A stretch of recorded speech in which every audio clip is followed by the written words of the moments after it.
बड़ी खबर ये आ रही है कि प्रधानमंत्री नरेंद्र मोदी के घर पर जो बैठक चल रही थी वो बैठक खत्म हो गई है। हाई लेवल मीटिंग चल रही थी जिसमें रक्षा मंत्री राजनाथ सिंह, विदेश मंत्री doctor S Jaishankar, NSA Ajit Doval, CDS और इसके अलावा तीनों सेनाओं के प्रमुख और खुफिया विभाग के प्रमुख इस बैठक में मौजूद थे। और इस बैठक में तमाम मुद्दों पर चर्चा की गई। जो ताजा हालात देश में बने हुए हैं उसको लेकर समीक्षा की गई और उस पर बातचीत की गई। और अब यह बैठक खत्म हो गई है। सुबह 11 बजे इस बैठक की शुरुआत हुई थी। लगभग 2 घंटे 10 मिनट तक ये हाई लेवल बैठक प्रधानमंत्री नरेंद्र मोदी के घर पर हुई, जिसमें जो देश के टॉप लोग हैं वो इस बैठक में शामिल थे। और अब ये कहा जा सकता है कि इसके आगे भारत सरकार का अगला कदम क्या होगा और ज्यादा जानकारी का इंतजार होगा। लेकिन फिलहाल प्रधानमंत्री नरेंद्र मोदी ने तमाम हालात की जानकारी ली है, समीक्षा की है। तीनों सेनाओं के प्रमुख प्रधानमंत्री मोदी से मिले हैं। सीडीएस इस बैठक का हिस्सा रहे रक्षा मंत्री राजनाथ सिंह, विदेश मंत्री डॉक्टर एस जयशंकर और एनएसए अजीत डोभाल भी इस बैठक में शामिल रहे हैं।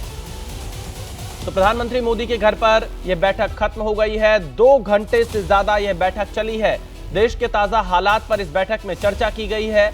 प्रधानमंत्री आवास पर यह बड़ी बैठक खत्म हुई है। जिस तरह से पाकिस्तान ने कल देर रात जो सहमति बनी थी उसका उल्लंघन किया है, उस उल्लंघन के बाद भारतीय सेना ने उस वक्त मुंहतोड़ जवाब दिया ही। भारत के विदेश सचिव विक्रम मिस्री ने भी पाकिस्तान के इस कदम की निंदा की और इसके साथ ही साथ पाकिस्तान को नसीहत भी दी थी और ये कहा था कि इस उल्लंघन के लिए पाकिस्तान ही जिम्मेदार है। अंकित गुप्ता 7 लोक कल्याण मार्ग के बाहर से हमारे साथ जुड़ चुके हैं। अंकित, ये बैठक खत्म हो गई है, क्या जानकारी मिल रही है? 2 घंटे से ज्यादा ये बैठक चली है, काफी महत्वपूर्ण बैठक मानी जा रही है। बिल्कुल विशाल, एक महत्वपूर्ण बैठक कही जाएगी क्योंकि 2 घंटे बैठक चली है। राजनाथ सिंह अब से जो करीबन 2 से 3 मिनट पहले ही निकले हैं और देखिए और गाड़ियां यहां से निकल रही हैं। फिलहाल प्रधानमंत्री आवास से गाड़ियों के निकलने का सिलसिला जारी है। लेकिन विशाल, महत्वपूर्ण क्या है? महत्वपूर्ण ये है कि जिस दौरान जो है ये बैठक चल रही थी उसी दौरान एक महत्वपूर्ण पोस्ट सामने आता है और वो पोस्ट सामने आता है वायुसेना का। वायुसेना की तरफ से पोस्ट किया जाता है कि ऑपरेशन इज स्टिल ऑन, यानी कि operation Sindoor still on going. तो ये अपने आप में बहुत कुछ बयां भी करता है क्योंकि ये पोस्ट उस दौरान सामने आया है जब प्रधानमंत्री आवास पर वायुसेना प्रमुख मौजूद थे, उसके अलावा जो है रक्षा मंत्री मौजूद थे, विदेश मंत्री मौजूद थे और तीनों सेनाओं के प्रमुख के साथ में सीडीएस मौजूद थे, एनएसए अजीत डोभाल मौजूद थे। तो ऐसे में लगातार जो है उस दौरान इस तरह का पोस्ट सामने आना ये भी इशारा कर देता है कि भारत सरकार की क्या रणनीति है। हालांकि ये भी जो आईएएफ के यानी कि इंडियन एयरफोर्स की के पोस्ट में कहा गया है कि जल्द ही आधिकारिक तौर पर जानकारी दी जाएगी। लेकिन विशाल, सबसे महत्वपूर्ण क्या है?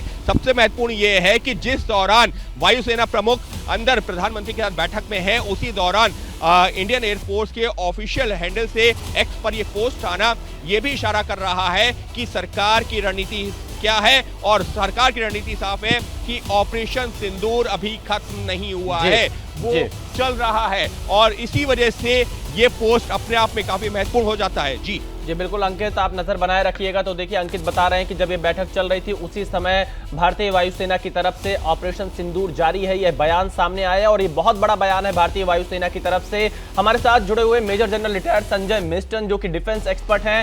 संजय मिस्टन जी, भारतीय वायुसेना के इस बयान का क्या मतलब निकाला जाए? ऑपरेशन सिंदूर अभी जारी है क्योंकि कल सहमति बनी थी, उस सहमति का उल्लंघन पाकिस्तान की तरफ से कल ही कर दिया गया था। तो अब इसके क्या मायने हैं?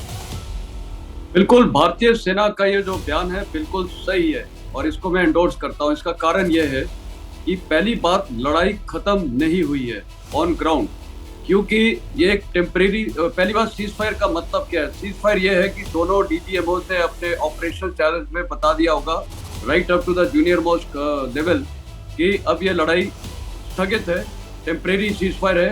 पर यह भी साथ में बोला होगा कि अगर पाकिस्तान रिएक्ट करता है, कुछ भी करता है, सीज फायर का उल्लंघन करता है, तो आप फायर को जारी रखेंगे, आप जवाब देंगे। और वो हमने कल किया। 3 घंटे के बाद जो भी हमको करना था वो हमने किया और उससे फर्क पड़ा। तो कहने का मतलब है, अगर जवानों को ये एक संदेश जाता है कि ये सीज फायर है, तो हो सकता है कि, क्योंकि देखिए ग्राउंड पे जवान उसको दूसरे तौर पे भी ले सकता है, नहीं अभी तो सीज फायर लागू हो चुकी है। तो ये क्लियर कट है कि ये लड़ाई अभी खत्म नहीं हुई है। कल तो डीजीएमओस के बीच में फिर 12 बजे बात है, उसके बाद और फैसले होंगे। अब तो ये जो एयरफोर्स का स्टेटमेंट है बिल्कुल सही है क्योंकि अगर पाकिस्तान का एक भी ड्रोन भारतीय सीमा को पार किया जाए लाइन ऑफ कंट्रोल में, बिल्कुल बिल्कुल संजय जी, मैं आपके पास वापस आता हूँ।